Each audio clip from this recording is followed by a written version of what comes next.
कि FeCN6 ऊपर -4 घात है तथा FeH2O 6 घात नीचे और ऊपर +2 घात के तनु विलयनों के रंग भिन्न होते हैं। मतलब यहाँ पर जो विलयन बना है दोनों का जो विलयन है उनका रंग भिन्न भिन्न होना चाहिए। तो पहले सबसे पहले पहला केमिकल को चेक करेंगे कि ये कौन सा जो है आपका रंग है। तो यहाँ लिखेंगे माना, सबसे पहले जो लिखाएगा Fe किसका है CN और यहाँ 6 घात है और इसके ऊपर जो है मान क्या दिया गया है -4 घात है। तो यहाँ पर Fe का पहले संयोजकता निकालेंगे। तो माना यहाँ पर माना Fe की यहाँ पर आक्सीय संख्या क्या निकालेंगे, Fe की आक्सीय संख्या निकाला जाता है और Fe की आक्सीय संख्या क्या मानते हैं, तो Fe की आक्सीय संख्या x होती है। क्या होती है, x हो जाएगा।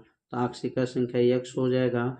अब यहाँ पर जब आक्सीय संख्या यह बनेगा x प्लस CN का -1 होता है और 6 से 6 है तो 6 से गुणा करेंगे, 4 घात -4 है तो -4 हो जाएगा।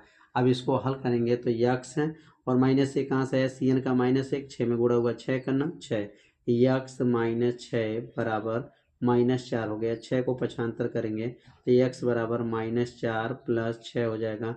6 में से 4 घटा देंगे तो x बराबर 2 हो जाएगा। अब यहाँ x बराबर 2 आक्सीय संख्या 2 निकल गया। तो ये लाइन आप लोग को समझ में आ गया होगा कि कैसे आक्सीय संख्या निकाला गया। अब यहाँ Fe का जो परमाणु क्रमांक होता है Fe का वह 26 होता है। 26 का कैसे निकलेगा, 1s2 2s2 2p6 3s2 3s2 3p6 3p6 और यहाँ लिखेंगे 4s2 और 3d पर क्या हो जाएगा, यहाँ पर 6 घात हो जाएगा। यह इलेक्ट्रॉनिक विन्यास जो है लोहा का निकाला गया, Fe का मतलब 26 का। अब यहाँ पर 26 में से 2 ऑक्सीकरण संख्या आ गया है तो 2 इसमें इलेक्ट्रॉन कम हो जाएगा। तो कैसे यहाँ होगा 1s2 2s2 2p6 3s2 3p6। अब इसमें से 2 लास्ट वाला क्लास 4 है, 4 में से 2 इलेक्ट्रॉन कम हो जाएगा, 4s 3d पर 6 घात हो जाएगा। तो यहाँ पर 4s के ऊपर 0 घात हो जाएगा। अब यहाँ पर 3d में, यहाँ 3d में कितने इलेक्ट्रॉन हैं, तो देख रहे हैं 3d में 6 इलेक्ट्रॉन हैं और यहाँ पर 3d के लिए जब बॉक्स बनाते हैं इसमें d के लिए 5 बॉक्स होता है, 4s के लिए 1 बॉक्स होता है और 4p के लिए 3 बॉक्स होता है। इसमें एक एक इलेक्ट्रॉन को भरेंगे, पहले 1 electron 2 electron 3 electron 4 electron 5 electron, 5 electron हो गया और 1 इलेक्ट्रॉन इसमें लग गया, जोड़ा लग गया, 6 इलेक्ट्रॉन हो जाएगा। कैसे भरा जाता है, तो यहाँ एक 2 3 4 5 5 इलेक्ट्रॉन हो गया और 1 इलेक्ट्रॉन इसमें हो गया, 6 इलेक्ट्रॉन हो गया। अब यहाँ 4s में इसको 3d पढ़ा जाता है, 3d हो जाएगा। इसको 4s पढ़ा जाता है, इसको 4p पढ़ा जाता है। तो 4s में भी खाली है, 4p भी खाली है। अब इसमें कौन सा CN जो संयोजकता है, याद रखेंगे CN जो होता है यह दुर्बल लिगेंड है कि प्रबल लिगेंड है, ये आपको समझना है। तो CN यहाँ लिख लेंगे, चूंकि CN जो है प्रबल लिगेंड है, क्या लिखेंगे, CN एक प्रबल लिगेंड होता है, प्रबल लिगेंड होता है। जो प्रबल लिगेंड होते हैं उसमें इलेक्ट्रॉन का क्या होता है, युग्मन होता है। इसमें युग्मन, इसमें इलेक्ट्रॉनों का युग्मन होगा, जोड़ा बैठाया जाएगा तो इलेक्ट्रॉन का युग्मन होगा, युग्मन होगा। इलेक्ट्रॉन का क्या हो जाएगा, युग्मन होगा। अब इलेक्ट्रॉन का युग्मन मतलब जोड़ा बैठेगा, तो जोड़ा जब बैठाएंगे 3d का जोड़ा बैठा लेंगे तो 5 बॉक्स रहेगा, 1 2 3 4 5 बॉक्स। अब इसमें इलेक्ट्रॉन जो 6 इलेक्ट्रॉन है जोड़ा बैठाएंगे तो यहाँ 2 इलेक्ट्रॉन हो गया, 4 इलेक्ट्रॉन हो गया, 2 6 इलेक्ट्रॉन हो गया।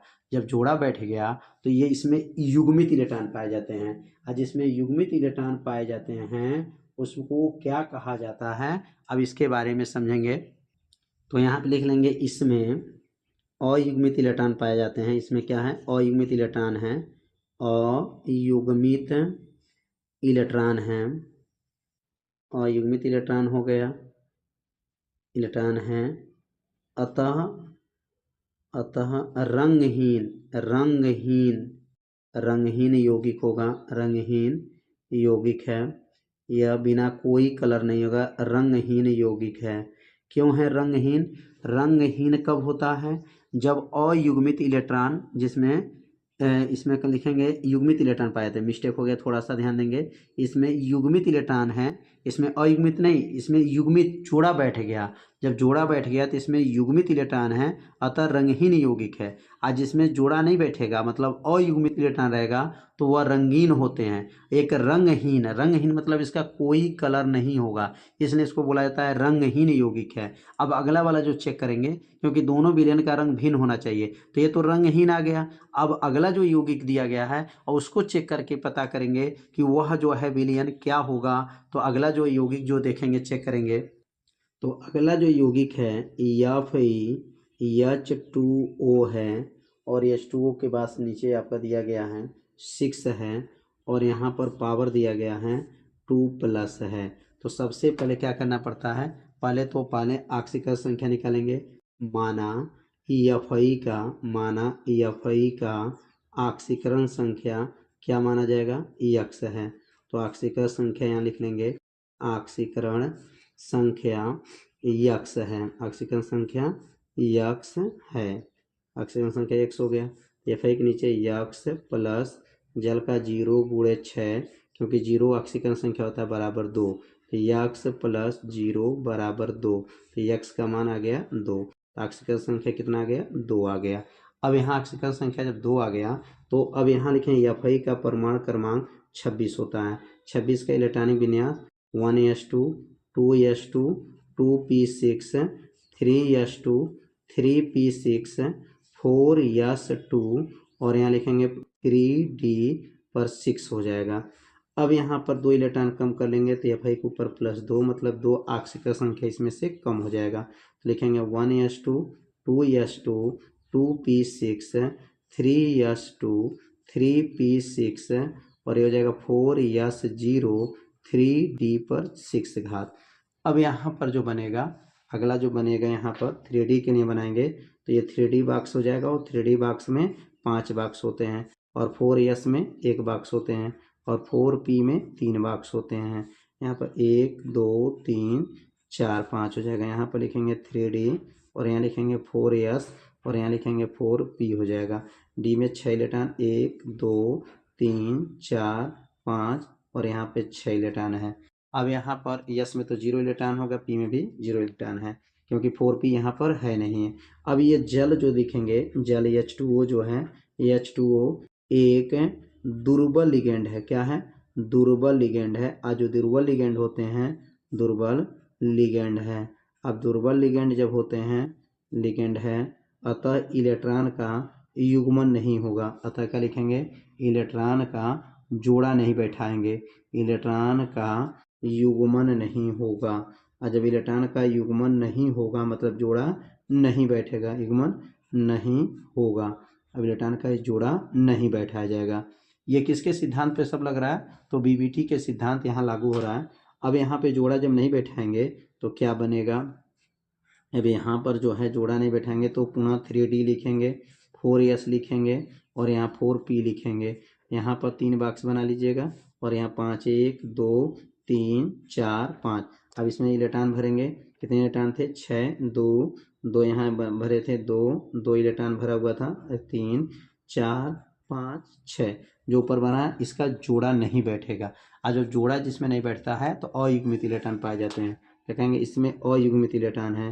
इसमें कौन सा इलेक्ट्रॉन है? तो इसमें अयुग्मित इलेक्ट्रॉन है, अयुग्मित इलेक्ट्रॉन है। और जिसमें अयुग्मित इलेक्ट्रॉन होते हैं उनका यौगिक कैसा होता है? तो लिखेंगे अयुग्मित इलेक्ट्रॉन है, ये लिखेंगे इसका ये जो रंग होगा, तो इसका रंग जो होगा, इसका रंग जो है रंगीन होगा, रंगीन लिखेंगे। इसका यौगिक जो रहेगा वो रंगीन ही होगा, इसका यौगिक रंगीन यौगिक होगा। रंगीन किस में होता है और रंगहीन किस में होता है? एक बार समझ लेते हैं। जिसमें युग्मित इलेक्ट्रॉन पाए जाते हैं, जिसमें जोड़ा बैठ जाता है, उसमें जो यौगिक होते हैं वह रंगहीन होते हैं, और जिसमें अयुग्मित इलेक्ट्रॉन पाए जाते हैं उनका यौगिक रंगीन यौगिक होते हैं। इसका मतलब दोनों का जो यौगिक है, दोनों का कलर क्या है, अलग अलग है। पहला यौगिक रंगहीन था और दूसरा यौगिक जो है रंगीन यौगिक हो गया। तो उम्मीद करते हैं ये प्रश्न आप लोगों को अच्छे से समझ में आ गया होगा।